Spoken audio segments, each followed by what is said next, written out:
তো অনেকক্ষণ ধরে 2-2.5 ঘন্টার মতো বসে রয়েছি, কিন্তু ক্যাব পাইতেছি না। ক্যাব নাই না? আজকে এই পর্যন্ত 300 টাকার টিপ মারছে। পানি যে মারেছে, পানির জন্যই তো, বৃষ্টির জন্যই তো মানুষ আসতে পারে।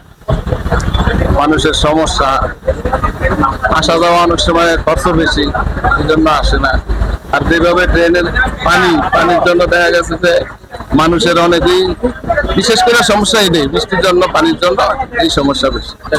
তাদের জন্য এখন কি বলবো, তারা তো দায়িত্ব অবহেলাই করতেছে যা দেখা যাচ্ছে।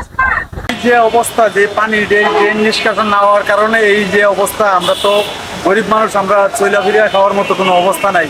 ভবিষ্যতে যদি এই ড্রেনটা পুরোপুরি নিষ্কাশন করা হয়, তাহলে আমরা মানে নারায়ণগঞ্জের যারা সাধারণ জনগণ আছে সবাই মোটামুটি একটা ভালো একটা আপনার নারায়ণগঞ্জ উপভোগ করতে পারে। সেই জন্য মানে আমি একটু বৃষ্টির ভিতরে বেরোলে একটু কষ্ট হয়, ক্যাব কমছে রোগে।